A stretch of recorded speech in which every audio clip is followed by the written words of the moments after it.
an open house of the Bear Cove Park. We call it the Greenhouse, the Dockhouse Museum, which is a museum supposedly of all artifacts, pictures, and the memorabilia from when this was a naval ammunition depot back in the World War I, World War II, Korea, up until 1962 when it closed down. There was another gentleman who lives in Hopkinton. His name is Jim Rose. His father was an ordnance man here, and he was looking for a place to start a museum. We were looking at the wildlife building out there. That wasn't a good spot. So this building had been here since the 40s, and it had been just sitting here vacant for quite a few years, actually. They hadn't been using it. Now I have Steve Gill, who helps me out. He does a lot of the picture preserving, and we put the posters up, and it's really a fun place to come and visit and stop in and take a walk around the park. I assist Scott, who's the park ranger here. He has a lot of photographs, and I've been digitizing the photographs. And in the process of digitizing the photographs, I clean them up with Photoshop to remove, whatever defects that I can. And in the past, he would take a 24 by 36 display and individually paste photos or tape them. And then we came up with this idea of just doing one sheet. So I now convert all those digital images to one sheet of paper. So it's actually a lot of these photos that you see are one sheet of paper, 24 by 36. So it makes it a lot simpler. The main issue was he had turned them so that the long way, the 36-inch way, was the way it was displayed, but we realized that if you turn them the opposite way, you would have more wall space, and this is not the biggest room, so you actually get a lot more photographs on the wall by turning them the other way. So I've done virtually every one of these exhibits in here. This actually started before World War I, in 1904. Is when they actually started. The Navy was looking for a place up and down the East Coast to put a naval ammunition depot, and they chose this site in 1904, and then they started processing the land. So the privately owned pieces of property that were on here were all obviously fishing camps. They had hunting lodges and stuff along the river. They weren't happy to have to give it up, but the Navy came in and said, this is what we need, and they took the land and they paid them the going rate of acreage at the time. So then they started in 1906, I believe it was, or 1907, they opened up the Navy training camp in here, and the Naval Ammunition Depot was already up and running prior to that. So we have pictures of all of that, and you can look at those and pick out a name maybe that you might recognize and see what they were paid for the property back in 1906. Basically, it's just all set in here as it is, so all I have to do is open the door, turn on the generator, and invite people in. We get new items all the time from people who worked here, their grandparents, their parents that worked here, and some of them have pictures from back when. And we copy the pictures and we post them on the walls here, as you can see. And there's plenty more pictures that the Navy took in loose leaf folders that you can look through. It was posted in the Hingham Journal. Is one of the 5 best things to do this weekend. We do put it in the kiosks, so the dates it's going to be open and the times. The people that do see it in the paper and have interest, will definitely seek us out. We do post it on the Hingham website. The town website has our schedule, and there is a video on YouTube that people can view and get an idea of what the whole thing is all about. But by and large, we put the notices up at either end of the park entrances. There's a schedule there so people can know what days we're open. And a lot of it's by word of mouth. We have a lot of repeat customers. People come back time and time again because there's a lot of stuff to see, and they're, some way affiliated and they're very interested in it. I've also been contacted by an author in Europe. Somehow it came down through the Hingham Historical Society, went to all these different towns. Finally ended up with me answering a letter, and we had photos of a gentleman who was stationed here, Lieutenant Norman L. Connors, C-A-H-N-E-R-S. And she's writing a book about him in Europe because Connors invented the 4-way pallet, and he has a patent on it, and he developed it right here while he was on active duty. And Connors was also selected for the 1936 Olympics, and he declined because he was Jewish and Hitler was running the Olympics at the time. He was a graduate of Harvard, And while he was here, he published a magazine called The Palletizer. And the Navy let him take it private after he left the Navy, and he built a publishing empire on that magazine. So he's world renowned for what he has done with pallets, and it led to container ships. He's like the, for media and for his inventions, he was a very famous, very wealthy man from Newton. He passed away, but he was just one of the people who was stationed here. We had a dedication of a stone out there for the gentlemen that were killed on the YF 415, which was a ship that would bring ammunition from here to the ships out in the Boston Harbor. And it was disposing of some obsolete ammunition and caught on fire and blew up and killed 17 sailors. So one of the sailors that was supposed to be on the ship at the time wanted to do something for them. And so he bought a stone, and we had a big dedication. And some of the family members of the people that were killed came down, and we had some state reps here and other things. And so there's a flag on the wall that was actually flown over the State House for at a certain time for that. It kind of got started between this one gentleman from Hopkinton, myself. I had a lot of memorabilia. My father was stationed here in 1944, and I had stuff. My grandfather worked in here and built some of the buildings, and then continued working here after the buildings were built.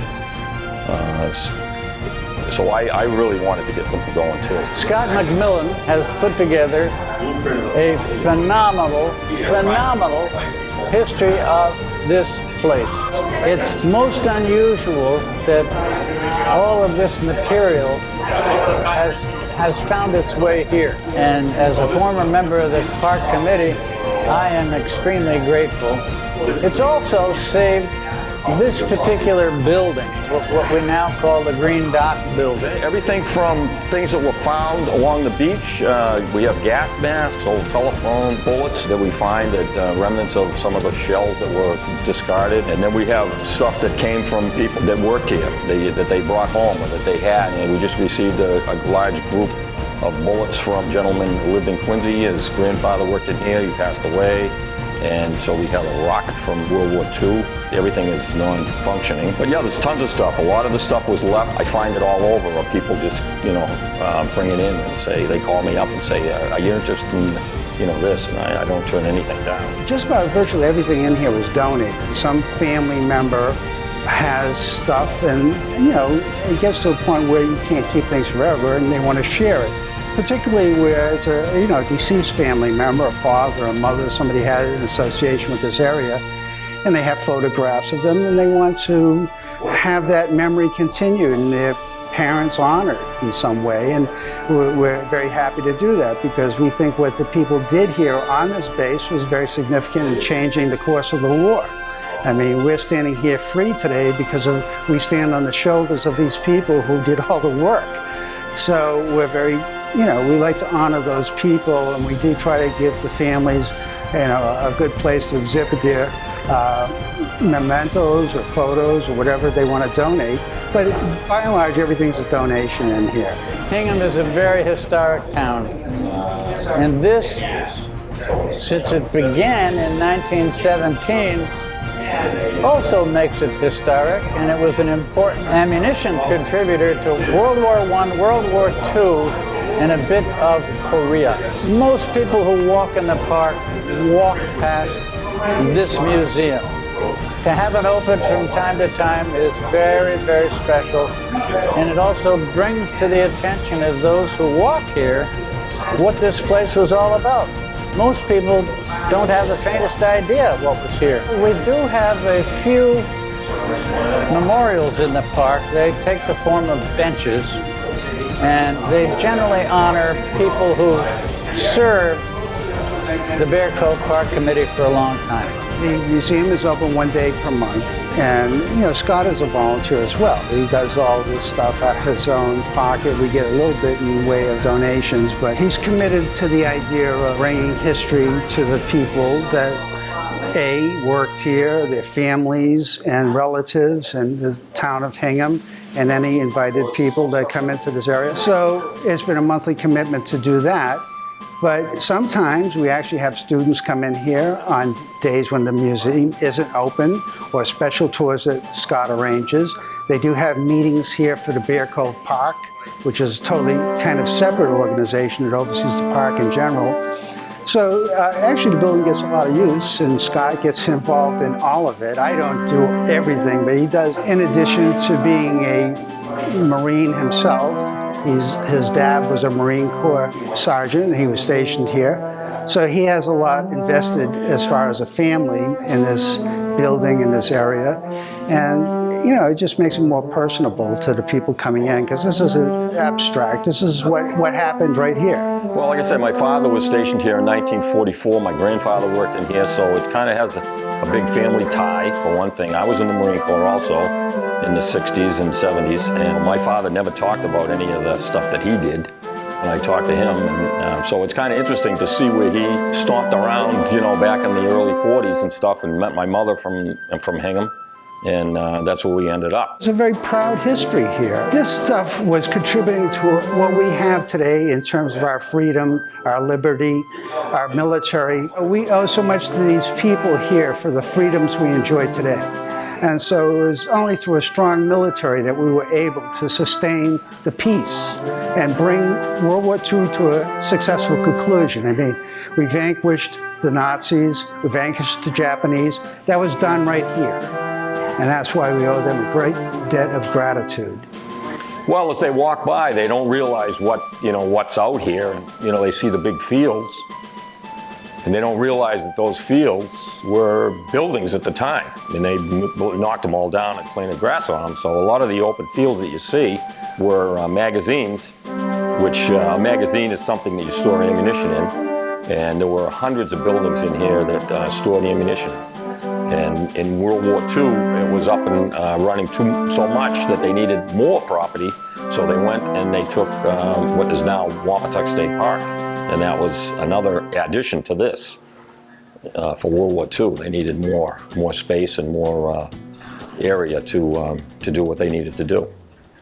So it was an effort. The town of Hingham really was a group effort between the shipyard, Wampatuck State Park, this base here. This employed a lot of people from the town of Hingham. And like I said, we picked up a lot of memorabilia from them, people that had actually worked here, and we do have things on the wall, plaques of people that got their monthly awards for, you know, above the, you know, Call of Duty and stuff like that. So we have a lot of people that sign the book that have worked in here, and so they come back and see the stuff, and it's really brings them back. Because this was an ammunition depot, so we have a lot of shells. And what happens is we don't have some of the larger shells. The USS Salem in Quincy has some of the huge shells. They're about this tall. But we do have some of the smaller shells, which are still quite large, but that's only a small sample of the stuff that was manufactured here. The main thing that was manufactured here was the VT fuse, which was something that turned the course of the entire war in our favor. Prior to the invention of the VT fuse, which stands for variable timed, it was actually a proximity device, and it operated off of a vacuum tube, and when this shell with this attached VT fuse on top would approach an aircraft, when it got close enough, it would explode. And prior to the invention of the VT fuses, it took about 1,000 shells to bring down an aircraft. When they attached the VT fuse, it went down to about 10. So there was like this enormous, like 10,000% increase in accuracy, which turned the tide of the war in the favor of the Allies.